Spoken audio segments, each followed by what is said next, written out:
Hello and welcome to ontopicretro, microsode number 4. I'm John Cummins, and today we're going to be talking about Solomon's Club. Kind of how these microsodes work if you aren't familiar. It's a outlet for me to talk about a smaller game. Usually so far has been a Gameboy game, but I would like to in the future do some Game Gear, maybe some Neo Geo Pocket Color, just some different handheld games that are smaller that don't really have enough meat in them to fulfill a full episode of On Topic Retro. So that's kind of how these work. Like I said, today's game is going to be Solomon's Club. And for some of you who are unfamiliar with Solomon's Club and maybe have heard of its NES cousin, Solomon's Key, because this is a port of Solomon's Key.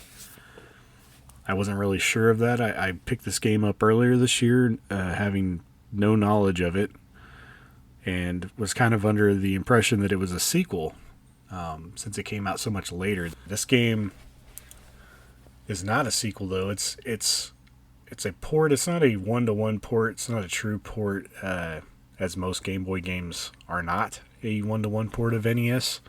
But it's pretty close. There's a lot of the same ideas, a lot of the same game mechanics. It's pretty much the same story for the most part. There's not really a whole lot of it's an arcade game, so there's not a whole lot of story, but there's a little bit of the story that you get from the manual. And finally had some time to put into this game over the last month or two. And boy, it doesn't have a save system, so it's kind of a deal, but it does have a password system, so you can go back and hit the spots where you left off.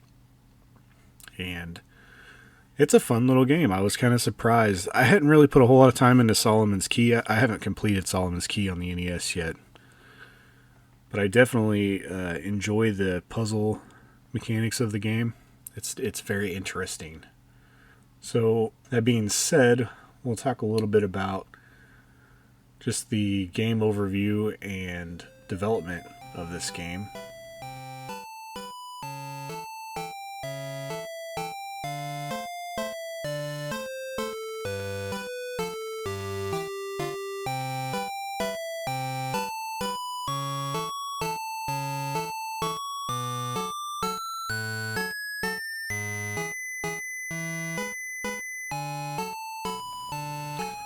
So Solomon's Club, released on April of 91 in the US, is developed by Graphic Research. It's a loose adaptation port of Solomon's Key. Solomon's Key was also ported to the Master System in Japan and the PC Engine, but under the name Zipang as a pack-in. So there's not really a whole lot out there about the development of this particular game. And I'm not sure that it was actually even developed by the same people that did Solomon's Key. Yeah, I think that with the success of Solomon's Key, they were kind of just trying to put the game out there. This game's seen a lot of success in the arcades as well, not just the NES port. So much so that the NES would receive a prequel, even though it came out later, called Fire and Ice in the US, with a similar style of gameplay. It was very popular. Not a whole lot on development. That's what I could kind of dig up. Who did it, what it was.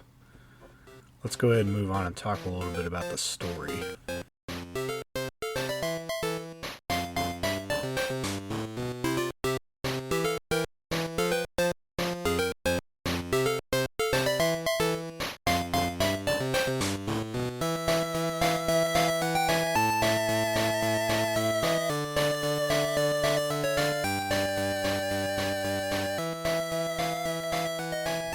There's not a whole lot of story, as I mentioned, to Solomon's Club, but basically it's your task to guide the apprentice magician Dana, or Dana, I don't know how you pronounce it, it's a Game Boy game, they don't ever say his name, on his quest for knowledge and power in his fantasy land of goblins, gargoyles, dragons, and fairies.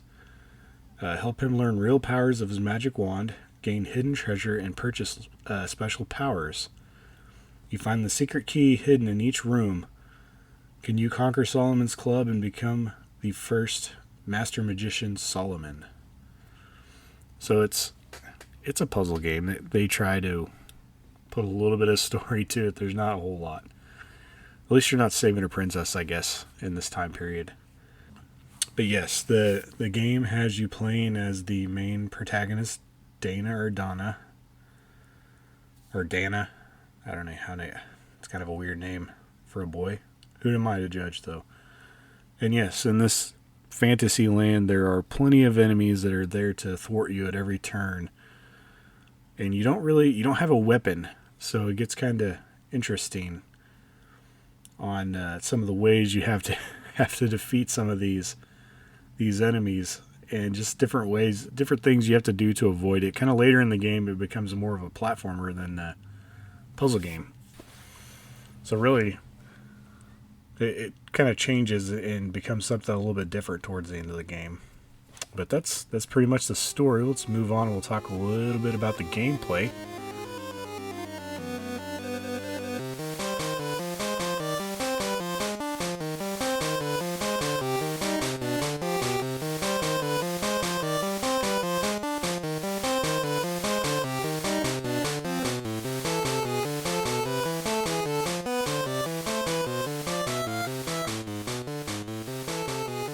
This is a very interesting game, gameplay-wise. I've never played. I guess if you really had to say that it was like anything, the closest I could think of would be like Minecraft, because you can place blocks and destroy blocks at any given time. And really, the only way to defeat enemies is by placing a block and destroying it when they're on top of it, which will make them fall down and it will destroy them. Sometimes you can destroy an existing block that they're on. Some enemies don't move, but some of the enemies will chase you, but if you put a block down and then destroy it while they're on top, they'll fall down and they'll die. That's pretty much the only natural ways that you have to defeat an enemy. Later on, you'll be able to get things like fireballs and water guns and stuff like that. So there are 5 levels of difficulty. There's 10 rooms in each level. There are some secret rooms. As I mentioned, there's no save system. There's only passwords. So anytime you reach a point, if you want to continue, the cool thing about these passwords is they actually keep your items. Because at first I was kind of, you could continue as many times as you want, but I guess you don't want to leave your Gameboy on the whole time. So they do give you passwords, and it's nice. You can come back to where you left off pretty easily. And like I said, if you use the password, you get to keep all the items you collected. There are shops in each level where you can buy items. There's just certain items are almost needed to complete some of the levels. You get a fireball that can be used to defeat certain enemies. Not all enemies, but some. You can get a water gun. This helps you to put out fires that are on the map. Fires are usually very inconveniently placed on purpose. But yeah, you can buy a water gun and they become no problem at all. You can even buy extra fairies, which the fairies are something that I haven't talked about yet. Every time you find... I can't remember what that item is. There's a certain item on the map. It might be a bell. I'm trying to think back from my memory. But anyway, there's a certain item you collect. And when you do, there's a fairy that comes out of the exit door and tries to reach you on the map. So you have to basically maneuver around the map to where the fairy will go around the obstacles. And once it gets to you, you collect it. And as mentioned, you can buy some of them. And once you get 10, you get a 1-up. Another item is a hourglass that allows you to have more time in the level, because each level is timed, and once you run out of time, you die. So time is very important. Also, depending on how much time you have left on the clock when you complete a level is how much money you earn whenever you complete the level, which comes into play, because that's how you shop at the shops. Is the more money you have, the more items you can buy. You can also buy a hat, which allows for Dana to break blocks with his head with one jump, because the blocks you create and some of the existing blocks can be broken whenever you jump into them, but it usually takes multiple hits. You can also buy some shoes, which makes Dana faster, which can also help you because some of the enemies are pretty dang quick. So it kind of helps you maneuver or get around them faster.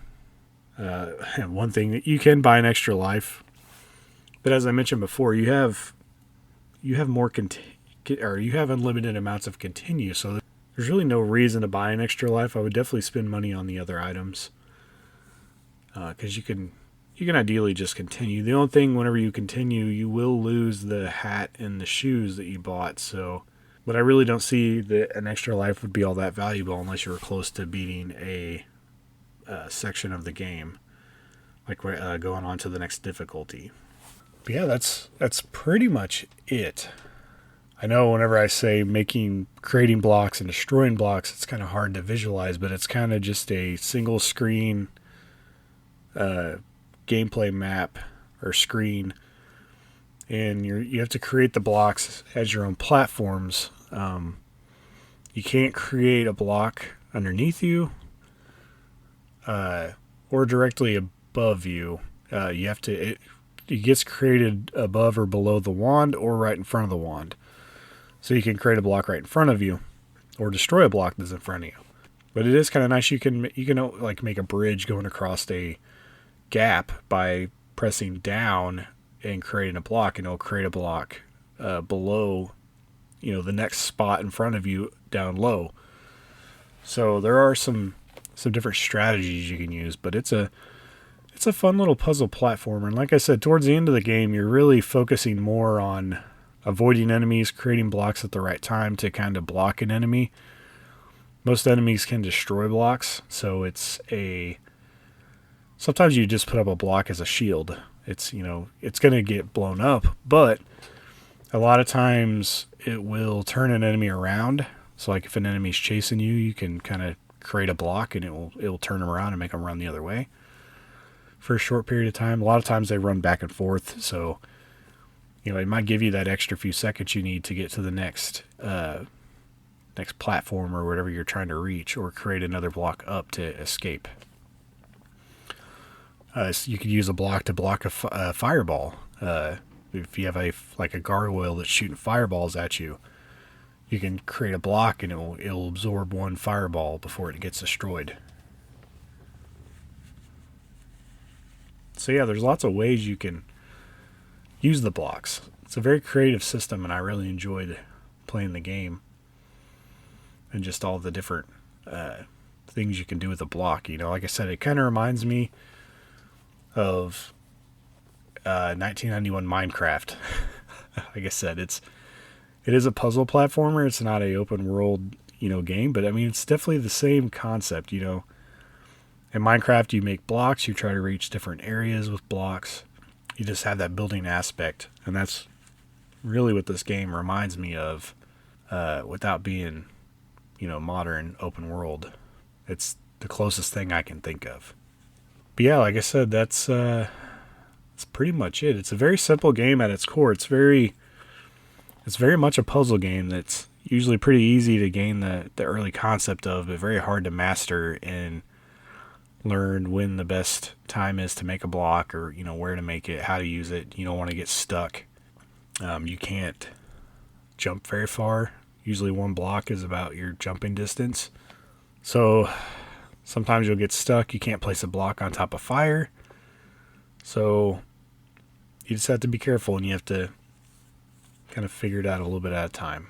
Yeah, that's pretty much it. I usually try to find some fun facts about the games, but there really isn't.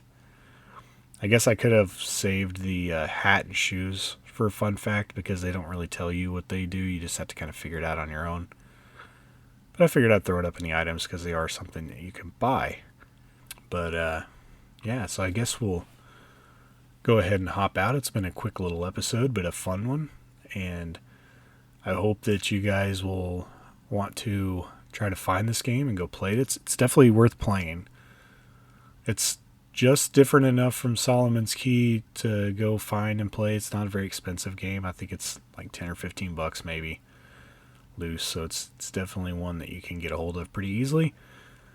And if you like Solomon's Key or Fire and Ice, this is definitely a very competent version of that, especially for the Game Boy. There's a little bit of slowdown sometimes. It gets kind of annoying, but I mean, that's just Game Boy. You have to deal with that sometimes. But yeah, so I guess we'll get into the outro real quick.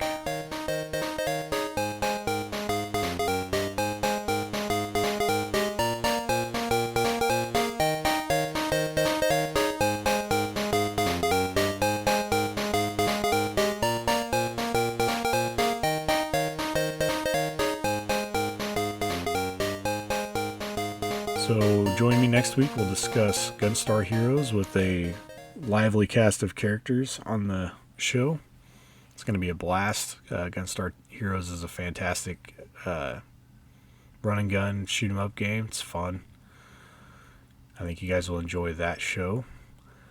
And thanks for listening to On Topic Retro. It's part of the retrologic family of podcasts. If you'd like to send in your personal experiences for the next show, but you're not a part of our Discord, you can send them to ontopicretro@gmail.com. And if you haven't joined the wonderful non-toxic Retrologic Discord and would like to, you can either visit retrologic.games for details on how to join for free, or a lot of times I'll throw the link in the show notes. So if you're listening to this on your podcast platform of choice, we're on most, just kind of reach into those show notes towards the bottom and you'll see a link and you can join our fantastic Discord. Lots of friendly folks in there that are doing the same things that you're doing, playing retro video games and having fun. So go ahead and join up if you haven't. If you don't want to, like I said, you can send me an email. That's just fine too. Well, that's it for this episode, but stay tuned for more, and bye now.